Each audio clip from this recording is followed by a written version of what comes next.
Welcome to episode 1 of Out of Pocket, a podcast about Pokemon TCG Pocket that my friend Delroth and I are going to be hosting every fortnight. In my part of the podcast, we're going to talk about features we most want in the game and the monetization system. Make sure to check out part 2 of the podcast on Del's channel, where we discuss battling versus collecting in Pokemon Pocket and our favorite decks and what cards we think are the most underrated in the game. Hello everyone, my name is Del, and I'm very excited to introduce you all to the first episode of Out of Pocket with my co-host Nina.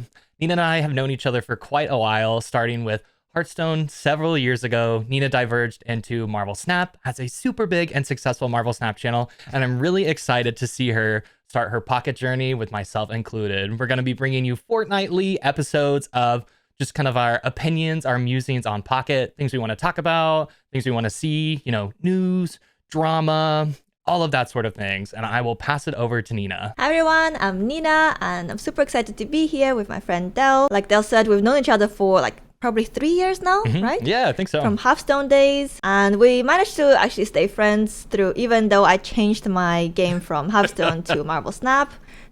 And I've been doing Marvel Snap for almost 2 years now. We haven't even said the name of our podcast. I said which is, I'm pretty proud of the name we came up with all on our own. I joke, of course, because our friend Poki helped us come up with the name, and it's Out of Pocket. No, I think it's quite unique and catchy, and it's perfect for Pokemon Pocket. And for Nina and I, we are very out of pocket, and you will all see that soon. So, wait, what does out of pocket even mean? It's okay if you're old and in the workplace, it means can't reach them. So, but I feel like for the younger generation, it's you're doing something kind of wild or, against social norms. You're being out of pocket right now. You're acting inappropriate in some scenario. So we're just being different, not like other podcasts. Yeah, or, if we're old, we're unavailable. You can't reach us. Oh, I didn't even know there was a meaning like that. Yeah. Okay, the first thing we really wanted to talk about in Pokemon Pocket is the features that we'd like to see when the game actually comes out. Obviously, we're not expecting all of these changes straight away, but it would be really nice to see some of them, if not all of them, down the line. So the first thing I would really like is the competitive mode in PvP. Currently, we only have a super casual PvP mode where you can queue up against random players. You can even choose your level of expertise. You can you can set yourself as a beginner, or you can choose, have you even seen the other level? Trading card player. Yes, trading card player, which I tried out for the first time last night. And I felt pretty bad because I ran my Mewtwo Gardevoir deck, which is pretty much the best deck in the game at the moment. And my opponent was playing a really weird deck with Rapidash and what was the other card? Probably Blaine, Ninetales. Taurus, I think. They actually did manage to knock out one of my Mewtwo's. Okay. Yeah. But in the end, yeah. And that was in TCG the superior player deck mode? won, which is not surprising, of course. No. And that was in your TCG player mode, not the base mode? Yeah, that was the first TCG player mode I played in. And it was actually really nice because when I play in beginner's mode and I whip out my Mewtwo and my Gardevoir, my opponent usually just retreats. I rarely get to finish a game. Tell you a dirty secret. To just avoid playing the same player, I just swap modes back and forth. Deck agnostic. Yeah, I really think that's how a lot of people are treating the mode right now, to be honest. There we go, trading card game. Yeah, I don't think people are super hung up on the name, even though you read the description. I have seen several Reddit posts of people complaining about running into Mewtwo in the beginner mode, and I wonder, maybe they're going up against Nina. Hey, I chose beginner because I was a beginner. Yeah. I'd never played a Pokemon card game before this, so that's why I chose beginner. Even though I have the best cards, maybe I'm still a beginner when it comes to skill. Of course, I think that best card is probably, what do you think, the credit card right now? Well, when it comes to games like this, the best card is always the credit card. Of course. So going back to that game I played last night, the only game I played in a trading card game. Oh my god, it's so long. Why is it so long? Just say TCG. Trading card game player mode. And my opponent actually stayed in for the whole game. They didn't retreat, even though it was pretty obvious that I was going to win the game. They let me, win, and obviously I didn't do any BM stuff where I just ran the timer or did all these unnecessary actions. I just finished them off as quickly as possible. And if you all know Nina, she is extremely competitive. I'm sure she is craving a ranked mode that we don't see. I, on the other hand, definitely fall into a little bit more of the casual category. I just like to play around with different decks, theory craft different things. I do definitely want a rank mode. I want a reason to stay on the game longer, you know, outside of opening my 2 packs a day, which is fun and a great experience, and definitely something we're going to dive into a little bit more later, what you think the point of the app is. But I think probably, I probably number one for me too would have to be adding a rank mode, just to give me, you know, like something challenging, a standard like climb, you know. Even I think they could kind of get rid of the basic and TCG player like options, and then people who are low rank, you know, just kind of expect them to not necessarily have some of the optimal cards, and as you go up, see some of the more optimal stuff, as well as, you know, just better play. So then kind of adds an additional tutorial level as well, with some just like casual rewards would be perfect. I do like Snap's system. Now, Nina, could you tell us more about Snap's ranked system and how that works? There's actually no casual mode in Marvel Snap. There's only ranked mode, and everyone is forced to play that mode. And there's, I think, increments of 10. There's rank 10, 20, 30. It goes all the way to 100, which is called the infinite rank. Once you hit infinite rank, you're only matched against other infinite players. And also, once you hit infinite rank, there's no more bots anymore. Whereas before you hit infinite, you can get matched up with bots that Marvel Snap actually put in themselves. But yeah, that's pretty much it. Every time you hit a certain rank, if you hit rank 10, you get reward, and you hit rank 20, you get a reward. The best rewards are around rank 80 and 90. If you hit infinite rank, you only get like a exclusive card back for that season, which is not an amazing reward, but it kind of makes it okay, because a lot of people don't manage to hit infinite, and it doesn't make them feel too bad as long as they can hit 90 and get the free 500 gold. So something like that in Pokemon Pocket would be amazing, just to give people an incentive to play the PvP mode. Because currently the only reward you get is if you win a PvP match, you get 15 XP. If you lose a match, you get nothing. So I think that's quite stingy. It's pretty much nothing at this point, because I'm level 26 now in game, and 15 XP is basically nothing. Don't forget, you can get 5 shop tickets too for the day if someone tells you thank you after a good game. But the shop tickets are also kind of useless after you buy the maximum timers and the rewind watches, and the couple cosmetics. Like, you can buy a handful of the promotional trainer cards as well, but after you get all the flares, like, why? 2 of every flare, why would you need to buy any more? So I'm currently sitting on like, I want to say like 300 shop tickets. Just chilling. What? Yeah. If you get like That's 5 a day. That's a lot of tickets. Yeah, it is a lot of tickets. Like, I beat all the missions, which is some tickets. I beat, you know, I'm getting 5 a day pretty much from playing. I think I'm level 33 on my main. So I think I played quite a bit. I probably play 5 or 6 games every day. Just trying out different decks and stuff. But I don't think Marvel Snap's rank system is perfect, but I think any rank system would give people a reason to stay on the app a long time outside of collecting. I think, is that your number one feature you would say that you want? Yes, yeah, definitely. A competitive mode with ranks and, you know, rewards for hitting those ranks. As card players, we are just competitive in nature, and we want to see like how well we do against other people, you know? We want to have that validation that we're good at this game. Whereas at the moment, there's no indication of how good you are at the game. Maybe unless you're keeping like a little spreadsheet somewhere of your win rate. I'm not even sure, like, I don't even think clicking on the decks, you can see like a win rate with that deck. I think that'd be a pretty solid add-in too, like in your crafted section, like how many games you played with it, how many of you won, how many you lost. I think that'd be a cool, I wonder if that'd be a straightforward add-in, but I would like to see that as well, frankly. Like, I think that'd be a great add, just to kind of play around with your stats. That would be very nice for us as players, but I don't know if they'll add something like that, because we don't even have that in Marvel Snap, and the game's been out for 2 years. Yeah. We have to rely on, you know, outside trackers for that information. Okay, for feature number 2, what I think I would like to see the most, okay, this isn't a feature necessarily, but it's more of a feature I would like to see changed. I would like to see a huge overhaul in pack points. Nina, if you could pop up the pack point screen for me so we could just take a look. But right now, crafting, I like that Pocket has a pity system.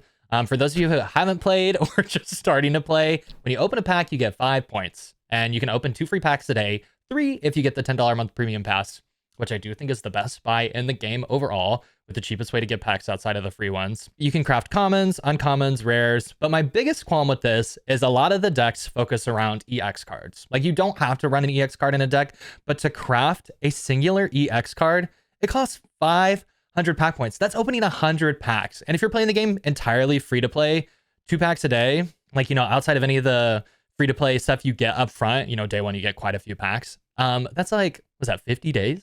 50 days of packs? No. Yeah. 50 days of opening packs to get 500 pack points. Is it 50 days? No, it's 25. It's 25 days. It's 25 days of opening packs. Wait, it is 50 days. No, 25 times 10, because you get 2 a day.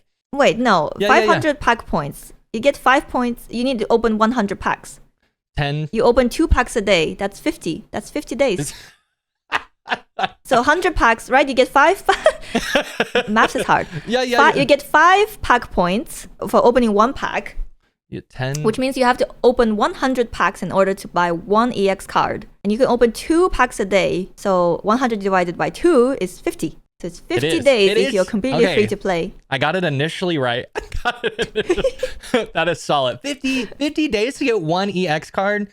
That, to me, is just like crazy. Like, you need these cards for, like, interesting decks. Some of the biggest decks right now are Mewtwo, which runs, 2 Mewtwo EX decks. Another big one is Starmie, 2 Starmie EX decks. Pikachu EX, you want 2 Pikachu EX. Charizard, you want 4 EXs. You want 2 Charizards and 2 Moltres, which is 2,000 pack points. Like, that's so much if you're getting unlucky with your pack openings. And on the flip side, which I think is totally fine and fair, is for, like, the interesting art cards to be a little more expensive. A illustration rare card, the most basic one, it's only 400 pack points, which is less than an EX card, which is A, a little bit surprising to me. B, I think 400 is fine. And I don't know if this is like an extreme take, but I would love to see EX cards be like 100 pack points, 150 pack points. Like, I would like to see it drop way down, because then you could, kind of complete your general collection a little easier. You're rewarded just a little bit quicker. I just think the 50 days of, 2 free packs a day is really steep. And within your first 30 days, based on all the freebies and stuff you get, you will be able to craft at least one of them. But still,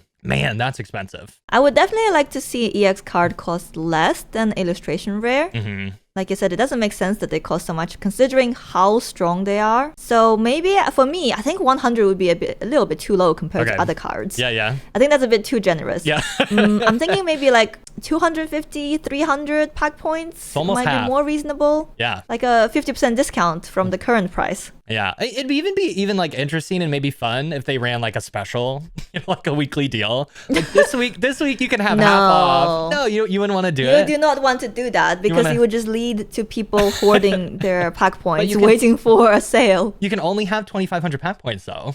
So like only 2,500. That's 1 crown rare. You can How either many get do you have now? I don't know. I'll take a look. I have. Did you spend any of your pack points? I have. Yeah, I bought 1 EX card, and then I also used it to fill out some of my collection. Day 2, I wanted after 2 days of full spend, I wanted the secret mission Mew card. So I used a little bit, but I have 890 right now. Oh, wow. You still have so many left. Yeah. I think I bought a bunch of EX cards. That's why I only have 255. I don't think I bought any EX cards. And if I did, I bought 1. I was really stingy with buying the EX cards. I think you have to be, because they're too expensive.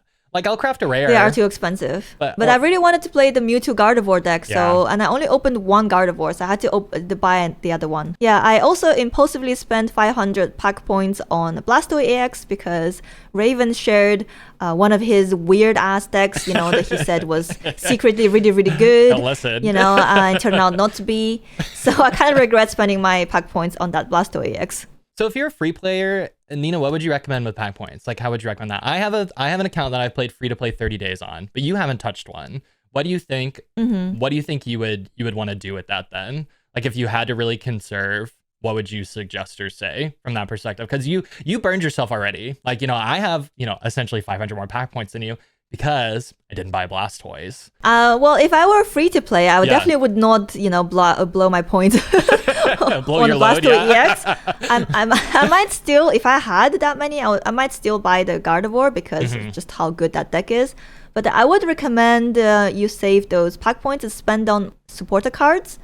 the ones that you need to have in your decks. Cards like Sabrina or Giovanni, they pretty much go into every single deck. And if you like playing water Pokemon, you need to have Misty in your collection. And if you like playing grass, then Erica, of course. But those are probably the only ones I would say you need to have in your collection, unless you really want to play these subpar. Koga's okay. Koga's okay. On the free-to-play account I ran, after I hit 2 Mewtwo EXs, I crafted the rest. Like, I needed 2 Rolts and a Gardevoir, and I felt like that was definitely worth it because, you know, I kind of had it. So I think if I had to, like, give a rec, like, I definitely agree. Like, the first thing you need is that Sabrina, like, hands down. And then if you have, like, Staryus or you're wanting to run Misty with, like, the Articunos, run, you know, craft the Misties or try and Wonder Pick them. But just try get something to, like, fill out your deck, like, to get a rare or a couple of uncommons. But, like, at present, I would like almost recommend never. I don't want to say never, but really specific scenarios where you'd only want to craft like 1 EX because it just like it's so many points. Definitely. And I'm looking at the routes like Gardevoir family line. It's actually not too expensive to buy all of them. Like the second stage 2 evolution Gardevoir only costs 150 pack points. Yeah. So there's no way ever EX card will cost less than less than that. EX card will always be more expensive than a stage 2 evolution card, I think. Yeah, I think you're right. But just looking at that, like you can buy the whole line less than a Mewtwo, like 2 of each. Yeah, but I feel like your chances of opening Mewtwo are quite high because there's so many different versions of him. I feel like for all of these expensive decks, especially for Pikachu EX, there's a few different versions, right? 3, yeah. Oh, I don't have this one. You have your EX, you have your full art, and you have the immersive. Yeah, immersive, and also the crown rare. 4, yeah, you're right. Yeah, there's 4. Yeah, and for Mewtwo, you've got, you know, the crown rare, the immersive, and full art, just like Pikachu. The normal, you've got 4 again. Oh, is it 4? Yeah, because you've got the full art and you've got the normal EX. 3 special versions of it: immersive, crown, full art. And then you have the basic EX card. Oh, there's this one. Yeah, that's the full art. And yeah. Well, maybe I'm just speaking from a perspective of a whale, though, because it was easy for me to open so many Mewtwo's. But for someone who is free to play, it might not be as easy. But that's why you can reroll your account, right, if you're free to play. Yeah, definitely. Day 1's coming up soon. I think I definitely have a reroll guide over on my channel if you guys want to check that out. It's pretty easy, just deleting your account and starting over. Pretty quick as well. How long would you say it takes to like completely re-roll an account? If you want to re-roll just like the 15 packs, probably like 10-15 minutes. But if you want to re-roll like after you do the tutorials and the missions, maybe like an hour or 2. But it is quite a bit more packs. I think it's up to 30. Oh, wow. That you can get on day 1. Yeah, that's actually quite a lot. It's yeah. I think if you do that version, like the longer version, it really give you an idea whether you should keep the account or not. Yeah, I agree. So we were talking about how hard it is to find things. Yeah, we can go to... That gives me a good segue into one of my other features I would like to see. So a search function. Why is it so bad? So when you search for something, say, I'm going to search here for Pikachu.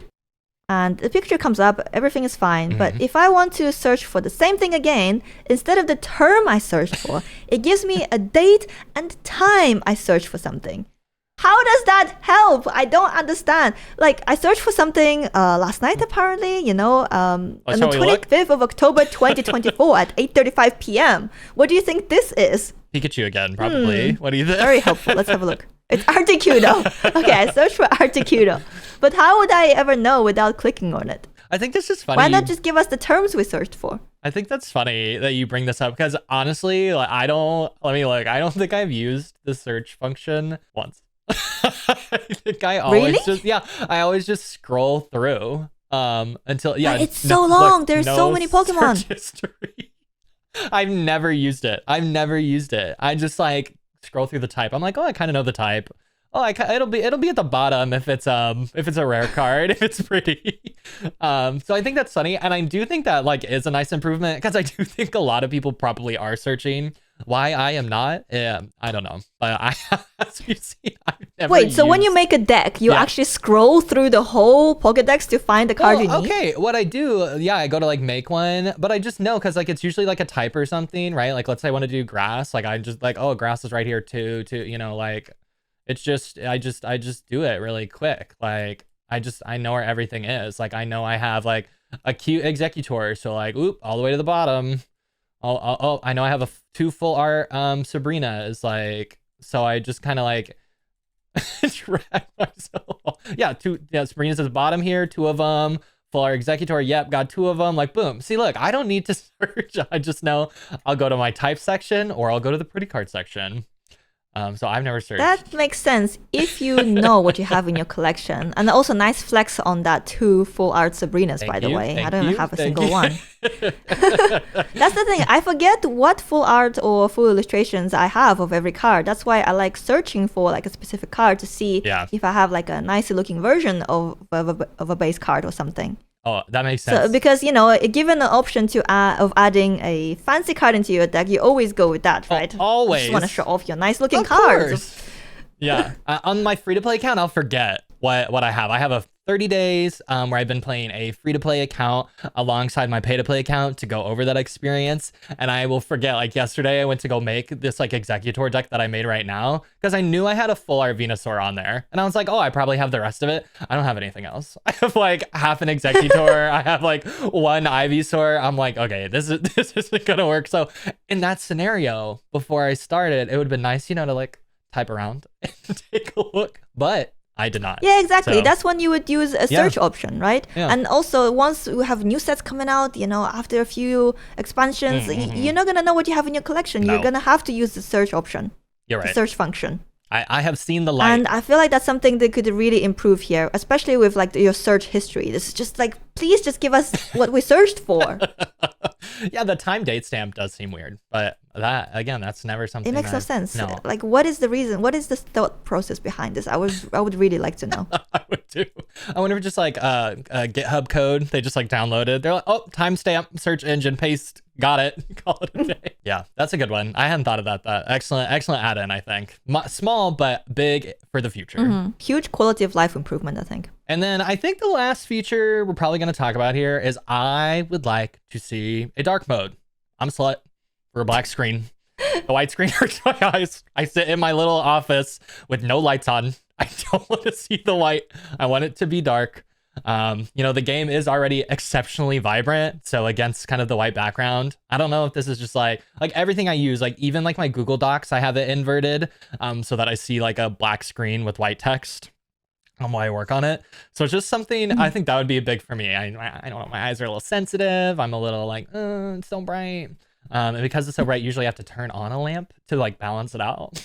I would love for the degenerate I am to play in darkness with a full black mode. That makes sense. Yeah, I can definitely see that feature being added in the future because it's not really that hard to do, right? You just change the menu a little bit. I guess it's easy. I'm guessing it's easy. I'm not sure how easy it is. Actually, I've never made it myself, but yeah, it's something I would welcome as well because I prefer dark mode over white mode as well. For some things, not for everything. There is something that I think for Google, I still use light mode. I think that's like a hot take to like have the black paper with the white text. I don't think that's super common that folks use, but it's definitely something that I find myself gravitating towards in the evening when I'm working. It's actually, I guess the dark mode is like default in Marvel Snap. I never even thought about it, but the menus are all pretty dark in color. Yeah, the game overall leans like to a darker theme, doesn't it? Yeah. So it is more pleasing to the eye, especially for our, for my old people eyes, and I have like dry eyes as well. I have to wear glasses. If I don't wear glasses, my eyes start hurting, and then I start getting a headache. So yeah, it would definitely be something useful for me as well. Yeah, small but mighty. Yeah, another quality of life improvement for sure. Yeah, absolutely. So the last thing I wanted to mention, of course, there's a few other things, but we're trying to keep it not too detailed. Otherwise, we end up the whole podcast talking about the features we want. Is when you queue up against a person in PvP mode, sometimes you end up queuing up against them again, 2 matches in a row, which can feel really, really bad, especially if you like playing a really meme deck, for example, and your opponent is playing like a top meta deck.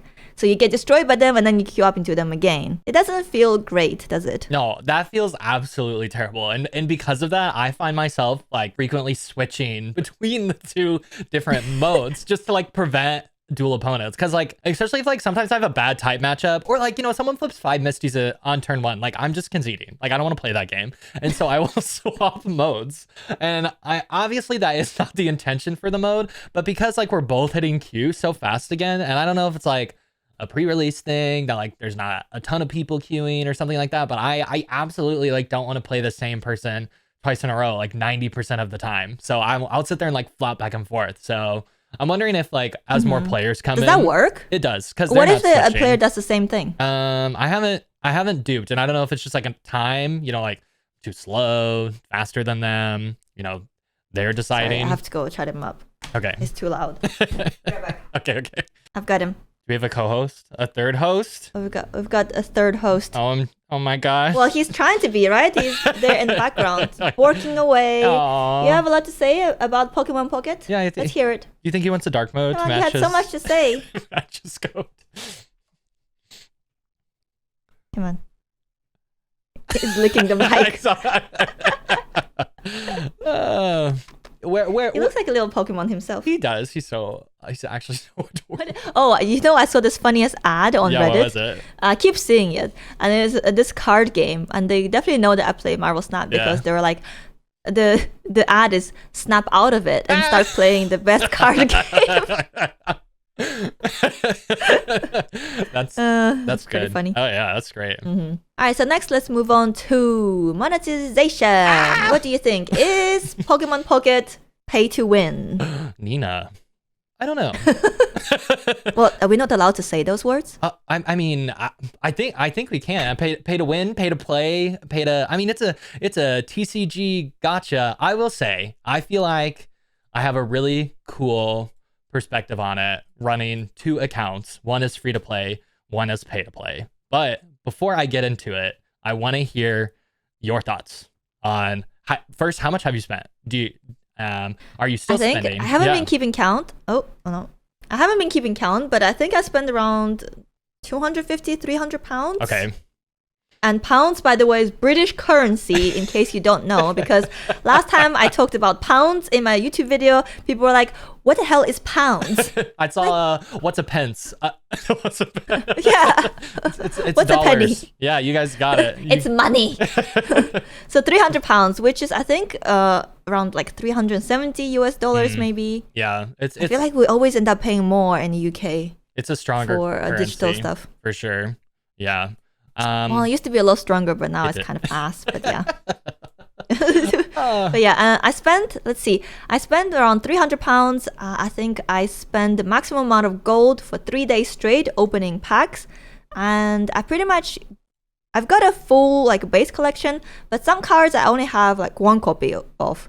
Say Executor EX, for some reason, I only have 1 copy of, whereas say this Venusaur EX, I have 5 copies of. So it makes no sense, like, it's very unevenly distributed. There's 226 base cards, right? And I have all of them. Some of them only 1 copy. But yeah, to me, coming from Marvel Snap, that is honestly insane, because you can spend 200, 300 pounds in Marvel Snap, and you get maybe like 3-4 cards out of it. Oh, how many cards I know, are in but the game right it's like now? Guaranteed. I mean, yeah, like you get like you get these bundles that cost 100 pounds. You buy 1 bundle, and then in the bundle you will get a variant, some currency, and say about 6,000. Usually you get about 6,000 collector's tokens, which is the price of 1 new card. Oh, that's not great. It's very steep. Also, but you do also get cards by just playing the game, for free. Okay. You get probably 1 guaranteed new card per season, which is around 4 or 5 weeks. Okay. If you play the game for free. That's not too And bad. there's usually about 4 to 5 new cards coming out every season. So 1 new card every week. That's pretty quick. A cool feature for your cards, if you click back on your deck little icon, if you check that little box right there, it'll tell you about your collection at the top, like how many you have, how many star cards you have, how many crowns you have. I really like that feature, especially on my more on my free account. And just like Nina, I have also done 3 days of full spend and gotten every card that's about 350 USD, 320 USD, something around there probably. The game does have a max daily spend, which is 750 Poke Gold. I believe that's right. 720. But there's no max daily spend, so you can just keep That's true. You can spend as much money as you want. Yeah, but it's just you're limited to the amount of Poke Gold you can spend a day to open packs. Yeah, so if you're curious on like a full collection, 2 EXs, 3, you can expect probably 3 days of spend. I got the Mew in 2 with crafting just a little bit, but I have 2 copies of every base EX card, and then honestly a pretty good slew of the art rare cards as well. I've got, oh my god, wait, 1, 2, 3, 4, 5, 6, You got a lot more than 7, me, even though we spend the same amount pretty much. Yeah, I think I've had really good luck. You got, yeah, you have. You've got 2 crown rares, Yeah. and you've got 40 star cards. I only have 32. Yeah. And I know I was seeing some other creators who have spent like 4 days, 5 days max spend, and they have 0 crown rares. Crown rares are. You're joking. No. Like I don't think Dexter has any still, and I think he's done like 6 days full spend. Oh, wow. Yeah, we'll have to Skill issue, isn't yeah, it? absolutely. We'll have to fact check it. But I'm pretty sure. So yeah, you can, for a full collection of basic cards, not the art cards, you can expect about, 300-ish dollars or pounds, or 3 days of full spend roughly. Okay, let's talk about, compared to like a paper game. Obviously this game is geared at collecting. So if you want to collect a full set in the paper TCG, I just finished Paldea Evolved, which is the second set in Scarlet and Violet. And that set is pretty big. 220 would be pretty big size. But to do something like that, usually I open about 3 booster boxes, which is about 130 USD if you get a good deal on them. And then in addition to that, you need a lot of singles after the fact. And you can do that in a variety of ways. You can really watch the prices. You can really focus on, just buying singles whenever you see them. You can trade some. But after opening 3 boxes, I probably spent another 400-ish on singles. So that's close to, after tax, about $800. And then you need a binder for it all, right? And so the binder I get is through Voltex, and you can expect like a nice binder for a nice master set to run you about another $40. And then if you want to sleeve your cards up into the master set, I use a specific sleeve. Those sleeves are about $5 for 200 of them. They're just like these clear sleeves. They're not penny sleeves. They're a little bit nicer. But so the master set, a paper TCG set, it's going to run you ish $900. Now there are 2 things I want to talk about with that, right? Like one, it's paper, so the value will change on it, but I will always have these paper cards. Pocket is digital, so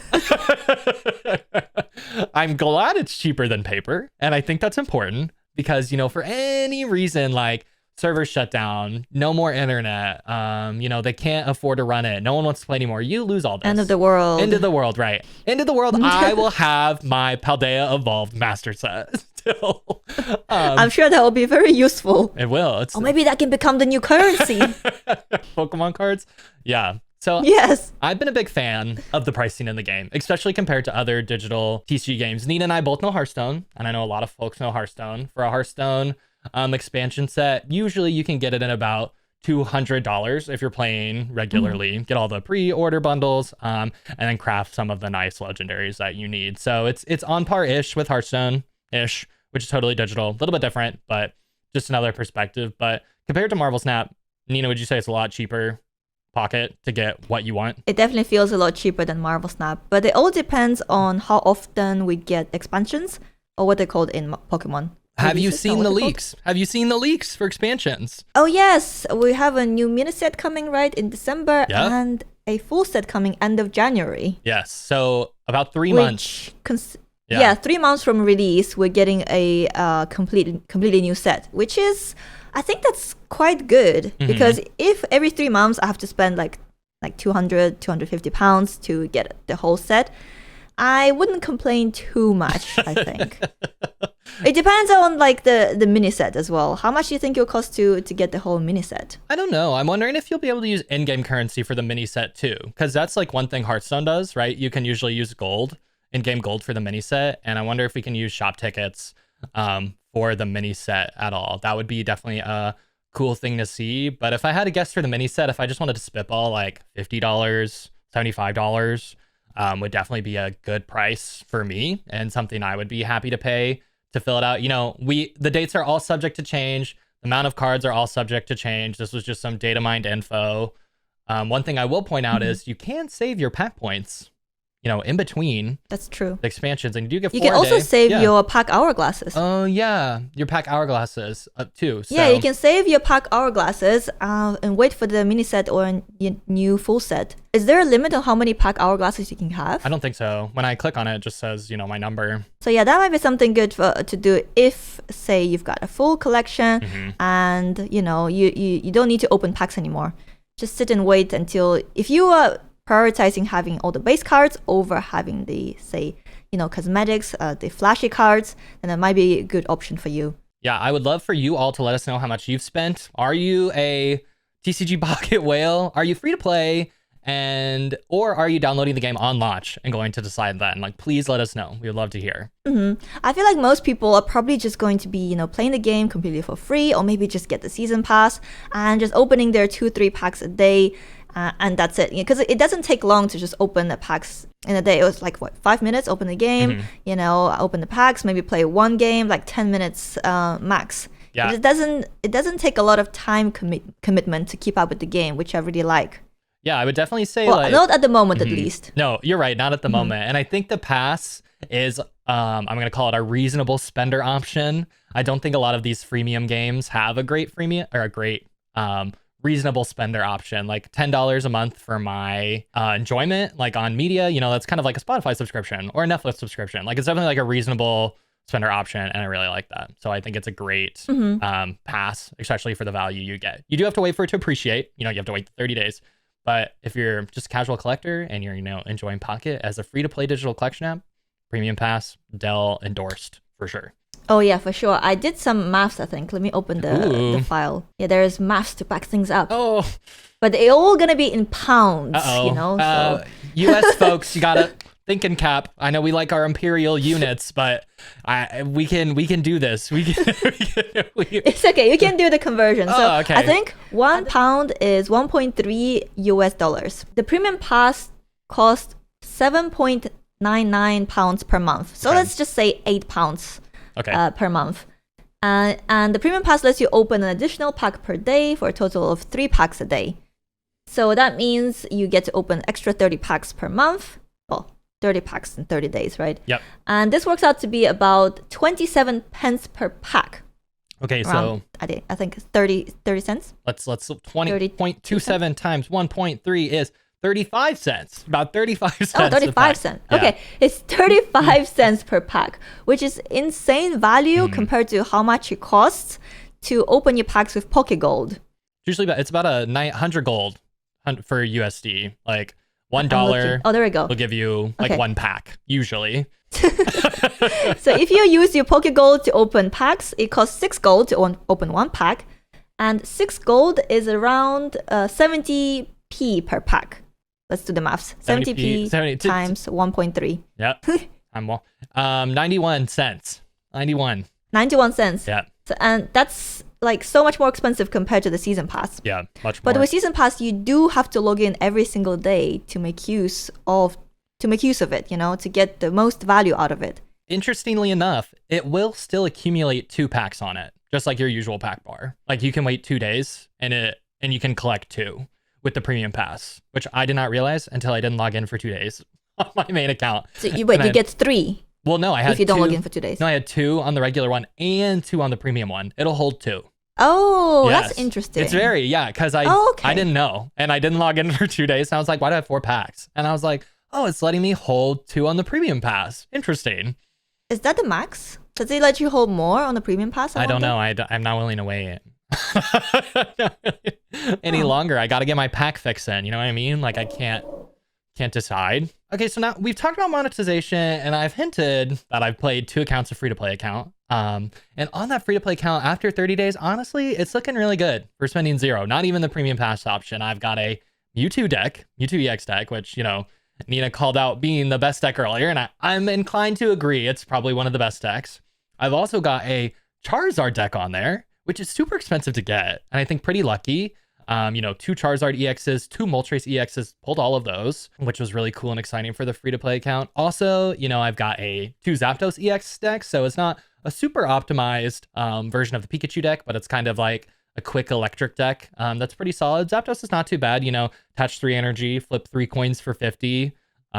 But in terms of the free-to-play option, I think I've got like 186 cards, 187 cards. We'll include that footage with this on it, but it's really solid. I think playing the game free-to-play is really great, and that cannot always be said. For the freemium apps, it is a very premium digital collection experience, even for free. And like I was talking about with physical stuff, like you need so much space, you need so much product, you need to spend money. But if that's not something you have, you have accessibility issues, you don't have a ton of cash, you don't have all these different things, this game free to play, just from a collector's standpoint, fantastic. That's all I was thinking as well. If your goal is to collect cards only, the free-to-play version of the game is actually pretty nice because you just log in, you open your 2 free packs a day, and then you close the game.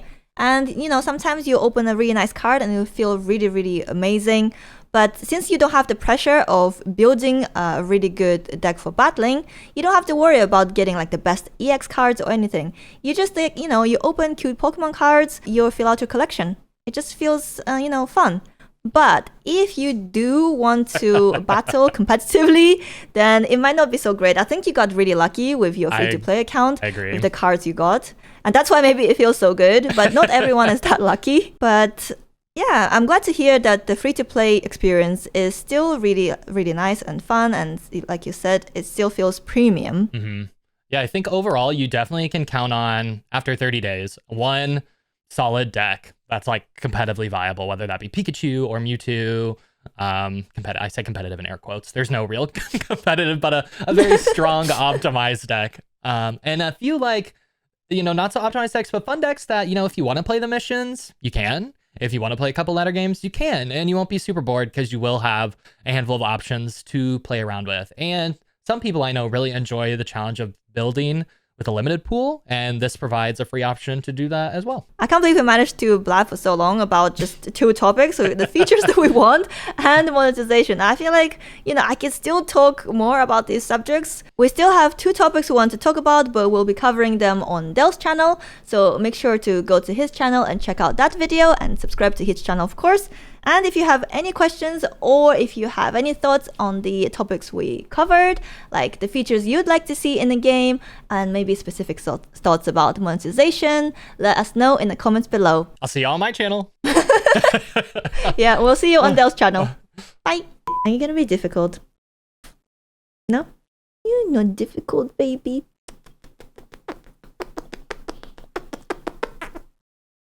This is the whole podcast.